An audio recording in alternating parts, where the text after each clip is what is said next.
Hello hello hello बच्चों। Welcome welcome welcome to your favourite channel science की पाठशाला, जहाँ पे आज हम डिस्कस करने वाले हैं साइंस का प्रैक्टिस पेपर नंबर 1। ये ऐसे पेपर्स होने वाले हैं जिसमें आप लोगों को बहुत ही इंपॉर्टेंट क्वेश्चन देखने को मिलेंगे। पूरा का पूरा पेपर हम सॉल्व करेंगे। जैसे हमने गाला का पेपर सॉल्व किया था, मार्वल का सॉल्व किया था, वैसे ही अब हम प्रैक्टिस पेपर का सॉल्यूशन स्टार्ट कर रहे हैं। इस पेपर्स के अंदर इंपॉर्टेंट क्वेश्चन मिलने वाले हैं और फिजिक्स, केमिस्ट्री एंड बायोलॉजी। इससे पहले मैंने आप लोगों को फिजिक्स और केमिस्ट्री के मोस्ट टाइम की क्वेश्चंस का डिस्कशन करवाया था। अगर वो वीडियो नहीं देखा तो उसकी लिंक नीचे आपको डिस्क्रिप्शन में मिल जाएगी। बिना टाइम वेस्ट के हम प्रैक्टिस पेपर 1 का सॉल्यूशन स्टार्ट करते हैं। ये बड़ी अच्छी बात कही आप। फर्स्ट क्वेश्चन में पूछा है, which of the following is not the form of calcium carbonate. Calcium carbonate का मतलब होता है CaCO3। अब मार्बल कैल्शियम कार्बोनेट का फॉर्म होता है, चौक जो है वो कैल्शियम कार्बोनेट का फॉर्म है, लाइमस्टोन भी कैल्शियम कार्बोनेट का फॉर्म है। स्लेक्ड लाइम नहीं होता बिकॉज ये होता है कैल्शियम हाइड्रोक्साइड। तो हम टिक कर देंगे ऑप्शन नंबर डी। फिर हमें पूछा है, in which of the following commands is CHO functional group प्रेजेंट। CHO फंक्शनल ग्रुप का मतलब होता है एल्डिहाइड, और एल्डिहाइड में पीछे आल आता है। आल जो है वो यहाँ पे ऑप्शन सी ब्यूटेनॉल में आता है, तो हम वो ऑप्शन टिक कर देंगे। क्वेश्चन 3 में पूछा है, by which enzyme is starch in the food digests. तो यहाँ पे अमाइलेज नाम का जो एंजाइम है वो स्टार्च को डाइजेस्ट करने के काम में आता है, तो हम ऑप्शन नंबर बी टिक कर देंगे। फिर पूछा है, state the unit of electric potential. Electric potential को वोल्टेज में मेजर किया जाता है, तो यहाँ पे हमें वोल्ट गिवन है, तो हम ए टिक कर देंगे। फिर फिफ्थ में पूछा है, which of the following equipments will be used by a dentist to see teeth cavity. Teeth की कैविटी को देखने के लिए एनलार्ज्ड इमेज हमें चाहिए, और एनलार्ज्ड इमेज हमें मिलती है कॉनकेव मिरर में, तो हम टिक कर देंगे ऑप्शन नंबर सी। फिर सिक्स में पूछा है, which phenomena of light causes Tyndall effect. तो स्कैटरिंग को टिंडल इफेक्ट कहा जाता है, that is given in option C. फिर सेवंथ नंबर में पूछा है, the main component of CNG is. CNG के अंदर मीथेन का मेन प्रोपोर्शन होता है, तो हम मीथेन टिक करेंगे। फिर एट्थ में पूछा है, the unit of magnetic field strength और इंटेंसिटीज। मैग्नेटिक फील्ड स्ट्रेंथ को टेस्ला में मेजर किया जाता है, तो हम यहाँ पे टेस्ला टिक करेंगे। फिर इसके बाद है नाइन्थ में, the heart of dash is made up of 2 chambers. तो फिश का जो हार्ट है वो 2 चैम्बर्स से बना हुआ होता है, तो हम वो टिक कर देंगे। टेंथ में पूछा है, dash had given the law about heredity. तो मेंडल जी ने ये दिया था, तो हम वो टिक कर देंगे मेंडल। 11th में पूछा है, the optical density of dash is maximum. आपको पता है कि डायमंड का रिफ्रैक्टिव इंडेक्स सबसे ज्यादा होता है 2.42, तो उसकी ऑप्टिकल डेंसिटी भी सबसे ज्यादा होगी। 12th में पूछा है, generally metallic oxides are. Metallic oxide का जो नेचर है वो बेसिक होता है, तो हम यहाँ पे बेसिक टिक करेंगे। 13 जो है ट्रू एंड फॉल्स टाइप के क्वेश्चन है। ये नेक्स्ट जो है that are of true and false. Brass alloy is useful to do welding of electric wire with each other। Brass alloy को हम यूज नहीं करते, तो हम यहाँ पे लिख देंगे फॉल्स। टिन और लेड का एलॉय यूज किया जाता है। फिर 14th में है, in humans sex determination process is inherited. ये ट्रू स्टेटमेंट है। फिर पूछा है, if a person having a defect of near sightedness has far point nearer than infinity. Near sightedness मतलब कि दूर का नहीं दिखाई देता, बिकॉज जो फार पॉइंट है वो नियर आ चुका है इंफिनिटी से, तो ये ट्रू स्टेटमेंट है। फिर पूछा है, acetic acid is a strong acid. ये फॉल्स है क्योंकि वो वीक एसिड हो। फिर 17 में पूछा है, identify me, I am responsible hormone for the growth of plant. तो वो जिबेरेलिन होता है, तो वो हम लिख देंगे। फिर हेरिडिटी की डेफिनेशन हमें यहाँ पे लिखनी है। तो हेरिडिटी का मतलब होता है जो पेरेंट्स के ट्रेड से ट्रांसफर होते हैं इन द चिल्ड्रन, उसको हेरिडिटी कहते हैं। इसको कहा जाता है transfer of traits from parents to child, that is called heredity. तो आप लोग ये पार्ट याद रख लेना। फिर 19 नंबर में पूछा है which type of image is obtained on retina. तो रेटिना के ऊपर मिलती है रियल और इन्वर्टेड इमेज। और 20 नंबर में पूछा है कि हमें क्लासिफाई करना है कि कौन सा कंडक्टर है और कौन सा एलॉय है। तो नाइक्रोम एक एलॉय है, कॉपर जो है वो एक कंडक्टर है, फिर ये वाला जो पार्ट है निकल जो है वो भी कंडक्टर है, फिर मैंगनीज जो है वो भी हमारा कंडक्टर है। नाइक्रोम एक एलॉय है, यहाँ पे कॉमा आना चाहिए। सो ये वाला पार्ट हमने यहाँ पे कंप्लीट किया। फिर मैच द फॉलोइंग के क्वेश्चंस पूछे गए हैं। 21 जो है उसका आंसर आएगा बी वाला, 22 का जो आंसर है वो आएगा सी वाला। बहुत बार हमने ये ऑलरेडी डिस्कस कर लिया है। फिर 23 का जो आंसर है वो आएगा डियर, 24 का जो आंसर है वो आएगा लायन। ये वाले नंबर्स पे आप लोग मत जाना, ठीक है। यहाँ पे नंबर में आगे पीछे हो चुका है। हम मेन इंपॉर्टेंट क्वेश्चन देखने वाले हैं यहाँ पे। आगे पूछा है on the basis of which observation can it be determined that whether chemical reaction have taken place और नॉट। हम कौन सा ऑब्जर्वेशन से कह सकते हैं कि केमिकल रिएक्शन हुए हैं कि नहीं। तो बहुत सारे क्राइटेरिया हैं, जैसे कि फर्स्ट है इवोल्यूशन ऑफ गैस। अगर गैस निकल रही है किसी भी केमिकल रिएक्शन में तो हम ये कंफर्म कह सकते हैं कि केमिकल चेंज वहां पे हुआ है। सेकेंड है चेंज इन टेम्परेचर। अगर टेम्परेचर चेंज होता है तो केमिकल रिएक्शन होता है। चेंज इन कलर, ये एक थर्ड नंबर का क्राइटेरिया हो गया। फोर्थ नंबर का क्राइटेरिया हुआ फॉर्मेशन ऑफ प्रेसिपिटेट, जिसको हम पीपीटी कहते हैं। तो ये 4 क्राइटेरिया के बेसिस पे हम कह सकते हैं ये चीजों को ऑब्जर्व करके ये केमिकल रिएक्शन वहां पे हुआ है। फिर नेक्स्ट क्वेश्चन में पूछा है explain with reason why is the hydrogen gas is not produced by reaction of metal with nitric acid. जब कोई भी मेटल नाइट्रिक एसिड के साथ रिएक्ट करता है तो वहां पे हाइड्रोजन गैस नहीं प्रोड्यूस होता, वहां पे H2O प्रोड्यूस हो जाता है। और वहां पे जो नाइट्रिक एसिड है वो रिड्यूस हो जाता है इनटू NO और NO2 और NO3। क्यों ऐसा होता है? Because HNO3 is strong oxidizing agent. ये चीज आप लोग खास करके याद रखोगे, क्योंकि HNO3 बहुत ज्यादा स्ट्रॉन्ग ऑक्सीडाइजिंग एजेंट है। तो वो हाइड्रोजन को ऑक्सीडाइज करके वहां पे हाइड्रोजन की जगह पे वाटर बना देगा और खुद रिड्यूस हो जाएगा इनटू NO2 NO और HNO3। यहाँ पे सेक्शन ए के क्वेश्चन हमने फिनिश कर दिए। 25th क्वेश्चन में पूछा है give difference between aerobic and anaerobic respiration. ऐसे टाइप के क्वेश्चन में आप लोगों को मिनिमम 4 पॉइंट्स लिखने हैं।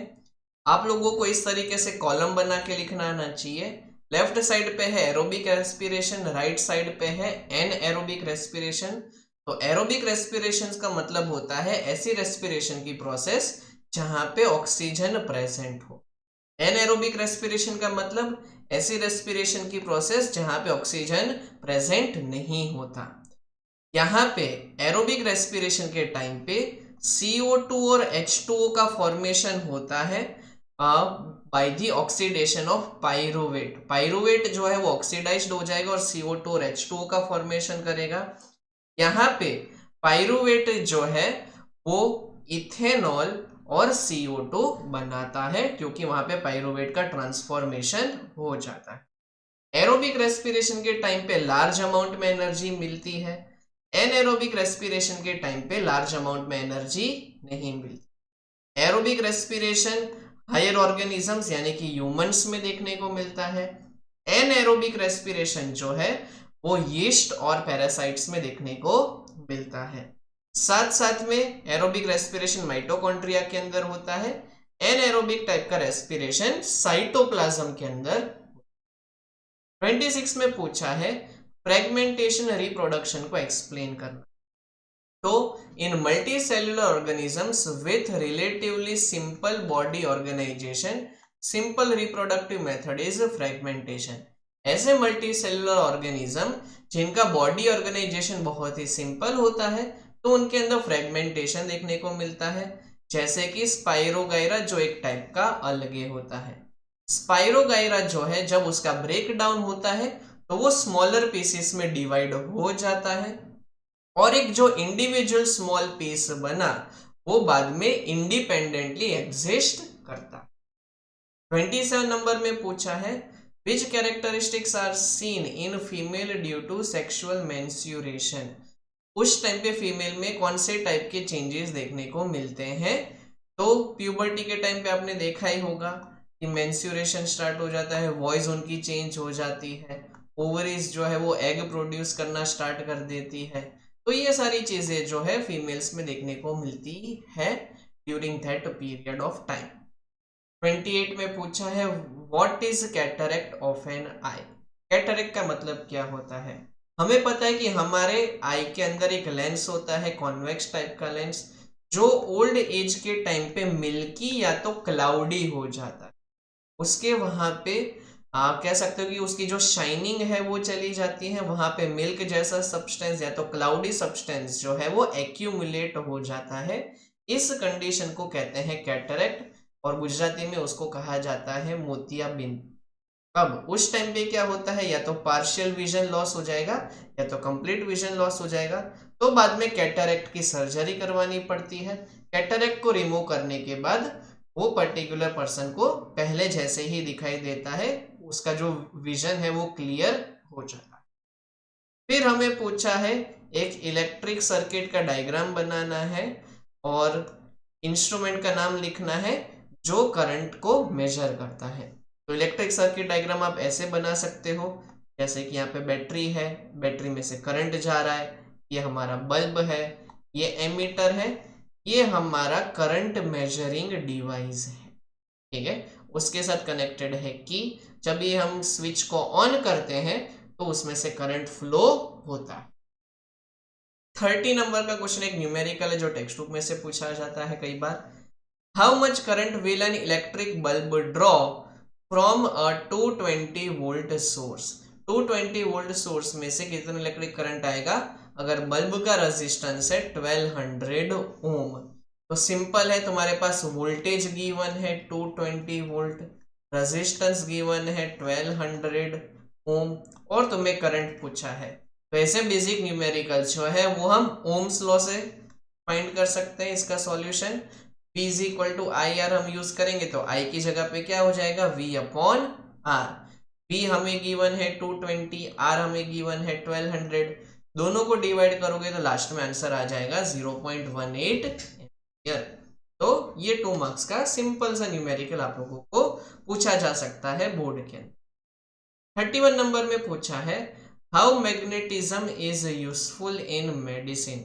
हम कहाँ पे मैग्नेटिज्म की जो प्रॉपर्टी है वो यूज करते हैं। तो when we touch something our nerves carry an electric impulse to the muscles, we need to use this impulse produce a temporary magnetic field।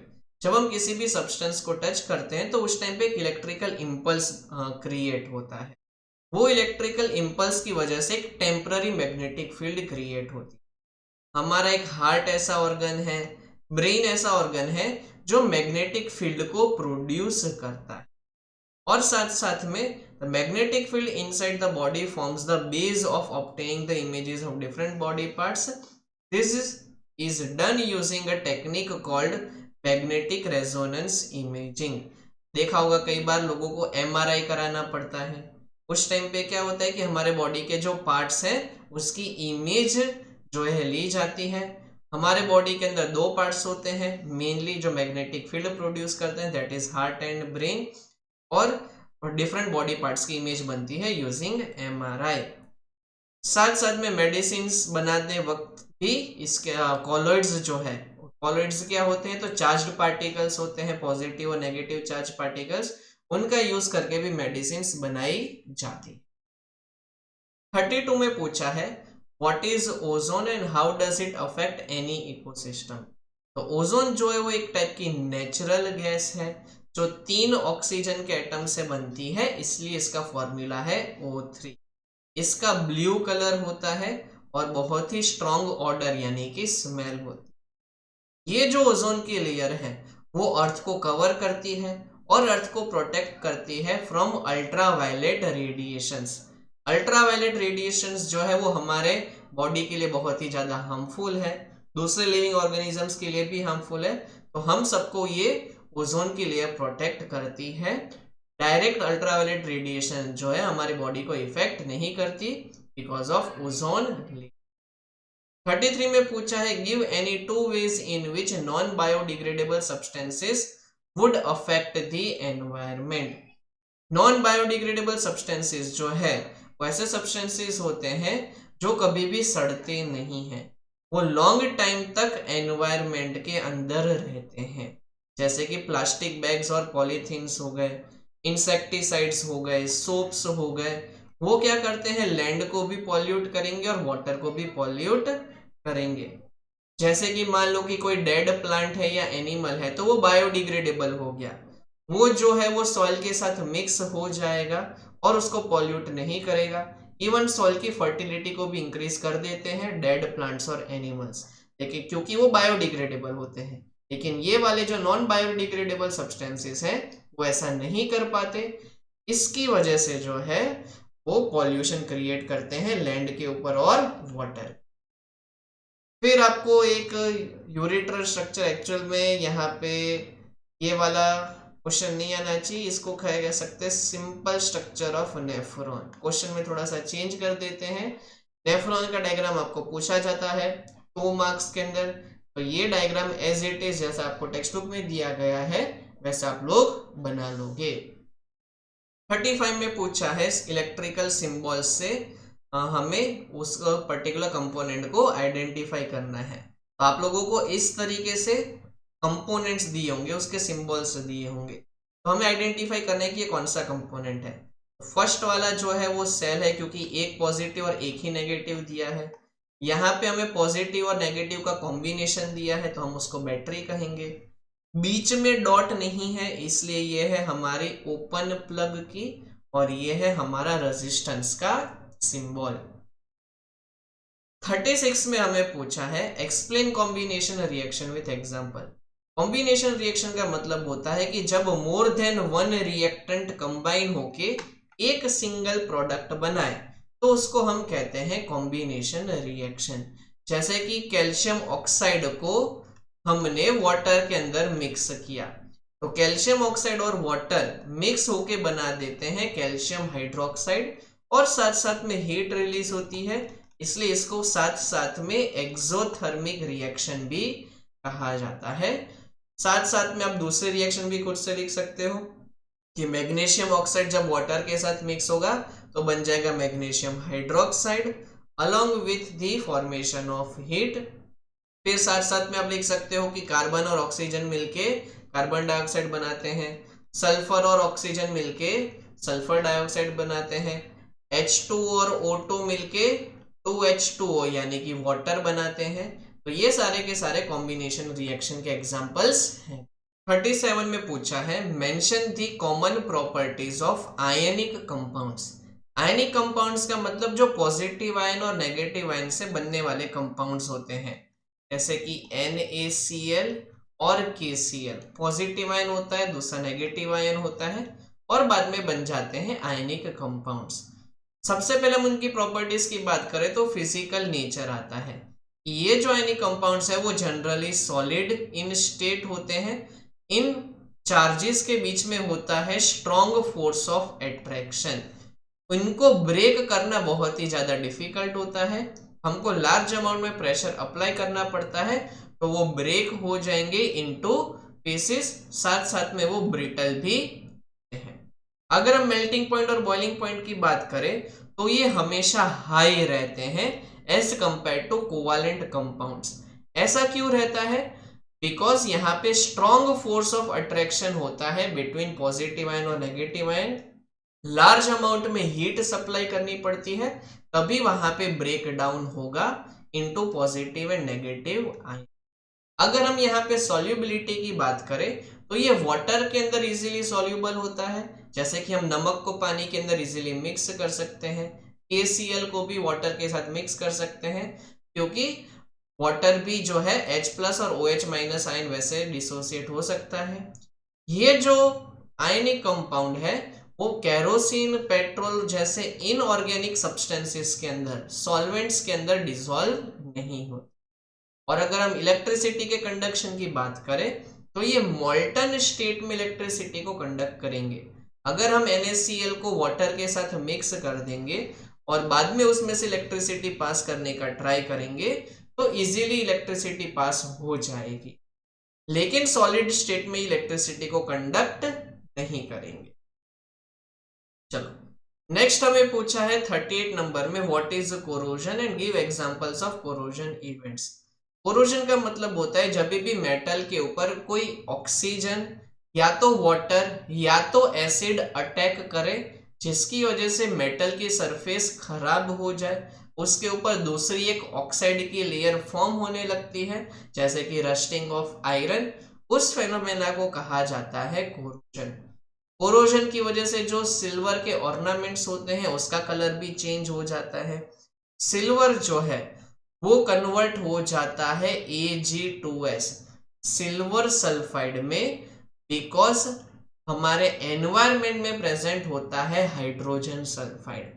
ये हाइड्रोजन सल्फाइड सिल्वर के साथ रिएक्ट करके उसको सिल्वर सल्फाइड में convert कर देता है, जिसकी वजह से जो सिल्वर के ऑर्नामेंट्स हैं उसके ऊपर एक ब्लैक कलर की लेयर, जिसको हम ब्लैक कोटिंग भी कहते हैं, वो फॉर्म हो जाती। फिर कॉपर जो है वो भी कार्बन डाइऑक्साइड जो हमारे एनवायरनमेंट के अंदर प्रेजेंट है, मॉइस्चर वाला कार्बन डाइऑक्साइड, उसके साथ वो रिएक्ट करके कॉपर कार्बोनेट की लेयर का फॉर्मेशन करता है, जिससे कॉपर के ऊपर ग्रीन कलर की कोटिंग आ जाती है। आयरन जो है उसका भी रस्टिंग हो जाता है because of moisture present in air, जिसको हम कहते हैं ब्राउन कलर रस्ट। जो रस्ट फॉर्म होता है वो ब्राउन कलर का होता है, ब्राउन फ्लेकी सब्सटेंस भी कहा जाता है। तो ये सारे कोरोजन के एग्जांपल्स आप लोगों को याद रखना। फिर वेजिटेटिव प्रोपोगेशन क्या होता है और उसके एग्जांपल्स हमें लिखने हैं। तो किसी भी प्लांट के अंदर बहुत सारे वेजिटेटिव पार्ट्स होते हैं, जैसे कि रूट्स है, स्टेम्स है, लीव्स है, वो फेवरेबल कंडीशन के वक्त जो है डेवलप होते हैं और न्यू प्लांट का फॉर्मेशन करते हैं।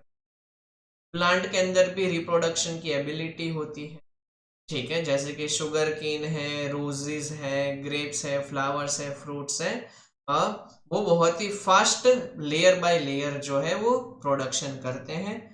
वेजिटेटिव प्रोपगेशन के बहुत सारे एग्जांपल्स हैं, जैसे कि bananas, oranges, roses and mangoes को हम सक्सेसफुली ग्रो कर सकते हैं, सीडलेस फ्रूट्स बना सकते हैं, जेनेटिकली सिमिलर होते हैं ये अपने पेरेंट प्लांट के साथ, और प्लांट्स जो वेजिटेटिव प्रोपगेशन के थ्रू बड़े हुए हैं उनके अंदर फ्लावर और फ्रूट्स बहुत ही अर्ली प्रोड्यूस्ड हो जाते हैं उसके सीड्स में। फिर डिफरेंट मेथड्स ऑफ कॉन्ट्रासेप्शन है जो प्रेगनेंसी को रोकने के काम में आती है। मैकेनिकल मेथड्स होती है, कॉन्ट्रासेप्टिव टैबलेट्स होती हैं, कॉपर टी है, बहुत सारी मेथड्स है। आप लोगों को याद हो तो ये सारी की सारी मेथड्स को हमने गाला पेपर के सॉल्यूशन के टाइम, मार्वल पेपर के सॉल्यूशन के टाइम पे भी डिस्कस किया था। बहुत ही इम्पोर्टेंट क्वेश्चन माना जाता है गुजरात बोर्ड के पॉइंट ऑफ व्यू से खास करके, तो आप लोग ये खास करके लर्न कर लेना। 41 नंबर के क्वेश्चन में पूछा है हमें एक डायग्राम और हमें ए और बी पार्ट को लेबल करना है और बी पार्ट का फंक्शन बताना है। तो ये जो ए वाला पार्ट है वो है हमारा डेंड्राइट, बी वाला जो पार्ट है वो है हमारा नर्व एंडिंग। नर्व एंडिंग जो है वो केमिकल्स के थ्रू इलेक्ट्रिकल सिग्नल भेजता है to the second number of neuron. ये जो हमारा एक न्यूरॉन का सेल है वो दूसरे न्यूरॉन के सेल को एक नर्व एंडिंग के थ्रू सिग्नल ट्रांसमिट करेगा। 42 नंबर के अंदर पूछा है स्फेरिकल मिरर और स्फेरिकल लेंस में क्या डिफरेंस होता है। किसी भी मिरर के अंदर एक ही स्मूथ सरफेस होती है, एक रिफ्लेक्टिंग सरफेस होती है। जबकि लेंस के अंदर देखोगे तो दोनों ट्रांसपेरेंट सरफेस होती है, कहीं पे भी रिफ्लेक्टिंग सरफेस होती नहीं है। अब मिरर के टाइम पे अगर हम देखेंगे तो रियल इमेज जो है वो मिरर के फ्रंट में बनती है, वर्चुअल इमेज जो है वो मिरर के बैक साइड में। अगर हम लेंस की बात करें तो वहां पे भी रियल इमेज जो है वो मिरर लेंस के फ्रंट में बनेगी और बैक साइड में जो है वर्चुअल इमेज बनेगी। हम मिरर फॉर्मूला यूज करते हैं 1/u plus 1/v is equal to 1/f। ये लेंस फॉर्मूला हम यूज करते हैं 1/v minus 1/u is equal to 1/। अब मिरर में हम देखेंगे तो सिर्फ एक प्रिंसिपल फोकस और एक सेंटर ऑफ कर्वेचर होता है। लेंस के टाइम पे दो प्रिंसिपल फोकस और दो सेंटर ऑफ कर्वेचर होते हैं। जो मिरर का सेंटर है उसको पोल कहते हैं और लेंस का जो सेंटर है उसको ऑप्टिकल सेंटर कहा जाता है। नेक्स्ट हमें पावर ऑफ लेंस की शॉर्ट नोट पूछी जाती है। पावर ऑफ लेंस का मतलब होता है किसी भी लेंस की एबिलिटी सो दैट वो लेंस जो है लाइट को कन्वर्ज करेगा या तो डाइवर्ज करेगा। पावर ऑफ लेंस को रेसिप्रोकल ऑफ फोकल लेंथ भी कहा जाता है, इसलिए हम लिखते हैं P is equal to 1/f। Power को डायोप्टर में मेजर किया जाता है, ठीक है। 1 डायोप्टर का मतलब कि फोकल लेंथ कितनी है, 1 मीटर है। अगर फोकल लेंथ पॉजिटिव है तो पावर भी पॉजिटिव होगा, अगर फोकल लेंथ नेगेटिव है तो पावर भी नेगेटिव होगा। किसी भी इंस्ट्रूमेंट का या तो किसी भी लेंस का पावर हमें निकालना है तो उस इंस्ट्रूमेंट को कहा जाता है डायोप्टर मीटर, जो किसी भी लेंस का पावर हमें मेजर करके। फिर हमें इलेक्ट्रिकल पावर के बारे में पूछा और उसका ऐसा यूनिट। इलेक्ट्रिकल पावर का मतलब होता है कोई पर्टिकुलर डिवाइस कितनी इलेक्ट्रिकल एनर्जी को कंज्यूम करता है पर यूनिट टाइम, और इलेक्ट्रिकल एनर्जी से ही वर्क डन मिलता है, इसलिए हम work done per unit time भी कह सकते हैं। अब वर्क डन का फॉर्मूला क्या होता है, वोल्टेज मल्टीप्लाई बाय चार्ज, और चार्ज का फॉर्मूला क्या होता है, करंट मल्टीप्लाई बाय टाइम। तो यहाँ से T और T कैंसिल हो जाएंगे और V की जगह पे IR लिखेंगे तो पावर का फॉर्मूला क्या मिलेगा, I²R। दूसरा फॉर्मूला क्या मिलेगा, power is equal to current into voltage, और तीसरा फॉर्मूला मिलेगा power is equal to voltage का स्क्वायर अपॉन रेजिस्टेंस। और पावर का ऐसा यूनिट वॉट होता है, ये आप लोगों को याद रख। फिर हमें 4 मार्क्स में क्वेश्चन में पूछा जाता है कि क्लोर अल्कलाई मेथड को हमें एक्सप्लेन करना है जिससे सोडियम हाइड्रोक्साइड बनता है और दूसरे प्रोडक्ट बनते हैं। तो क्लोर अल्कलाई प्रोसेस में हम NaCl और वाटर को मिक्स करके उसमें से करंट को पास करते हैं। करंट को पास करने के बाद हमें प्रोडक्ट के फॉर्म में कैल्शियम हाइड्रोक्साइड, क्लोरीन और हाइड्रोजन गैस मिलती है। 3 मेन प्रोडक्ट मिलते हैं। क्लोरीन जो है क्योंकि नेगेटिव आयन वाली गैस है इसलिए वो पॉजिटिव टर्मिनल पे मिलेगी। हाइड्रोजन एक पॉजिटिव आयन वाली गैस होती है इसलिए वो हमें नेगेटिव टर्मिनल पे मिलती है। साथ साथ में हमें उसके यूजेस भी लिखने हैं। तो हाइड्रोजन का यूज जो है वो हम देख सकते हैं कि वो फ्यूल के यूज में फॉर्म में हम यूज करते हैं, अमोनिया बनाने के यूज में करते हैं। फिर क्लोरीन गैस जो है वो वाटर ट्रीटमेंट के काम में आता है, स्विमिंग पूल में यूज किया जाता है, PVC पाइप्स बनाने में, CFCs डिसइंफेक्टेंट्स को बनाने में यूज किया जाता है। फिर ये जो NaOH है सोडियम हाइड्रोक्साइड, उसका हम यूज करते हैं सोप बनाने में, डिटर्जेंट्स बनाने में, पेपर बनाने में, फाइबर्स बनाने में। तो ये सारे यूजेस भी आप लोगों को याद रखने।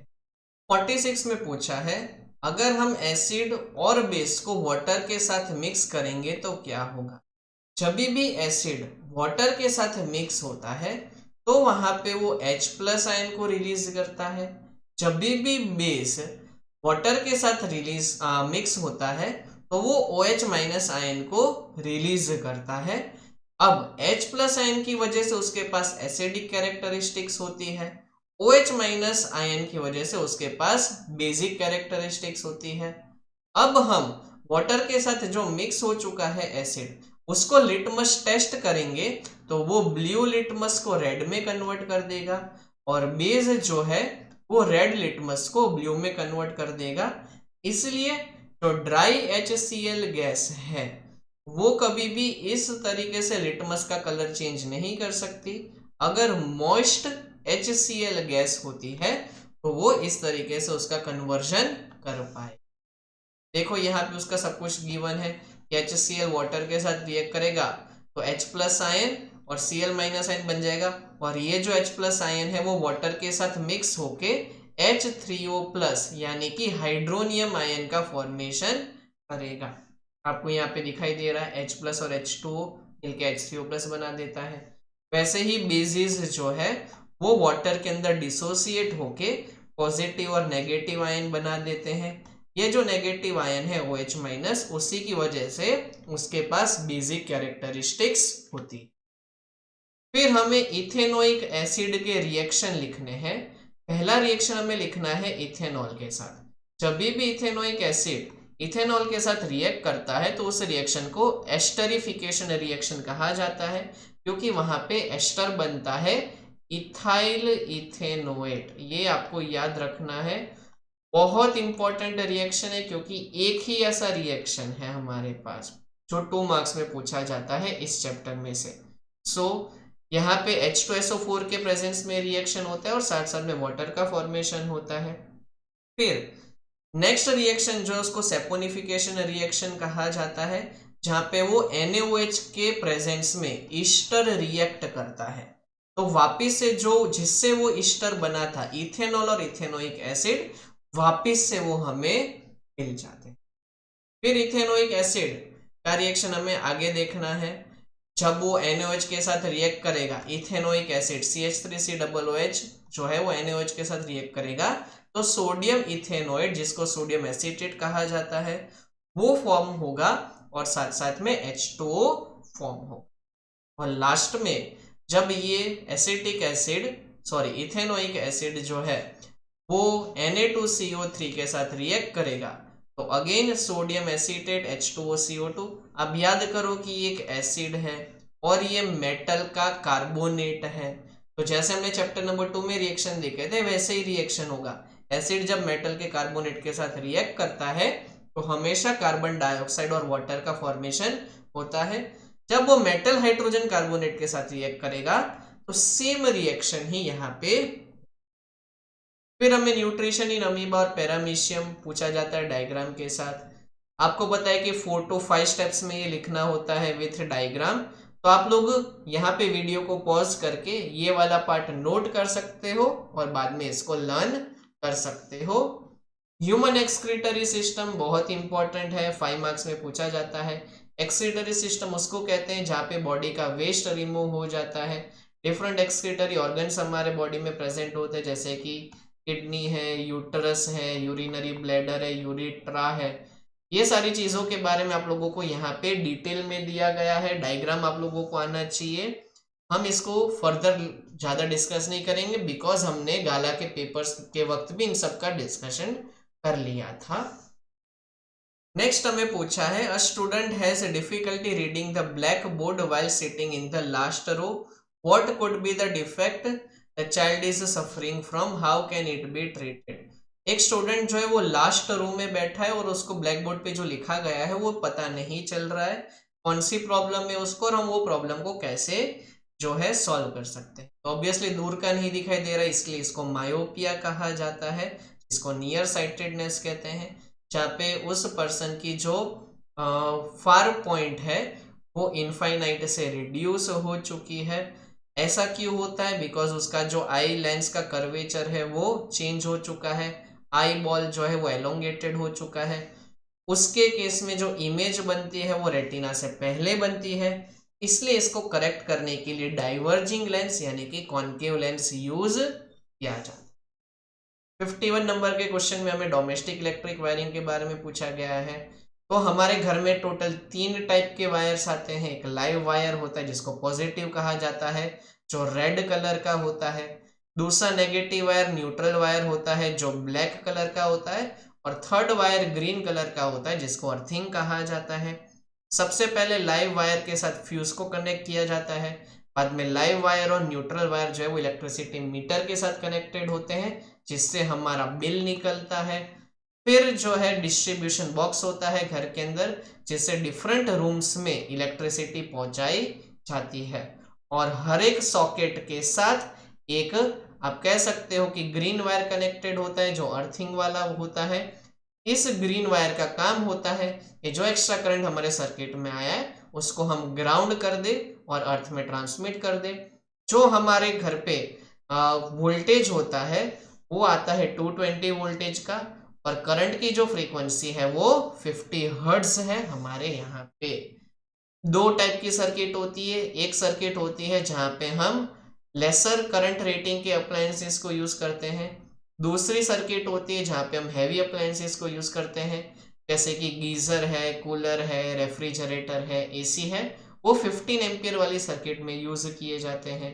बल्ब है, फैन है, वो छोटी सर्किट यानी कि 5 एम्पियर वाली सर्किट में यूज किए जाते हैं। अर्थिंग वायर खास करके मेटालिक अप्लायंसेस जो है, जैसे कि आयरन है, टोस्टर है, फैन है, रेफ्रिजरेटर है, उन सबको खास करके प्रोटेक्ट करने के काम में आता है। लास्ट क्वेश्चन है हमारा इस पेपर का, that is components of ecosystem. Ecosystem जो है वो दो कंपोनेंट से बनता है, एक होते हैं बायोटिक कंपोनेंट्स और दूसरे होते हैं एबायोटिक कंपोनेंट्स। बायोटिक कंपोनेंट्स के अंदर लिविंग कंपोनेंट्स होते हैं, जैसे कि प्रोड्यूसर्स यानी कि प्लांट्स, जो फोटोसिंथेसिस का यूज करके फूड को प्रिपेयर करते हैं। फिर कंज्यूमर्स होते हैं, जो उन फूड को कंज्यूम करने वाले होते हैं, जिसके अंदर हर्बीवोरस एनिमल्स, कार्निवोरस एनिमल्स और ह्यूमन और इवन ह्यूमन बींग्स भी आते हैं। लास्ट में आते हैं डीकम्पोजर्स, जो वेस्ट बचता है उसको डाइजेस्ट करने के लिए, जैसे कि बैक्टीरिया है, फंगाई है, ठीक है, डेड प्लांट्स हैं, एनिमल्स हैं, वो जो वेस्ट बचा है उनको कंज्यूम करते हैं लास्ट में डीकम्पोजर्स। फिर होते हैं एबायोटिक कंपोनेंट्स हमारे इकोसिस्टम के, जो नॉन लिविंग पार्ट होता है, जैसे कि उसमें इनऑर्गेनिक सब्सटेंसेस आते हैं, जैसे कि कार्बन, नाइट्रोजन, ऑक्सीजन, सल्फर। ये सब कुछ एयर के अंदर हो सकता है, वाटर के अंदर हो सकता है, सॉइल के अंदर हो सकते हैं। फिर ऑर्गेनिक कंपोनेंट्स होते हैं जो हमारे फूड के अंदर होते हैं, जैसे कि carbohydrate, proteins, lipids, nucleic acids.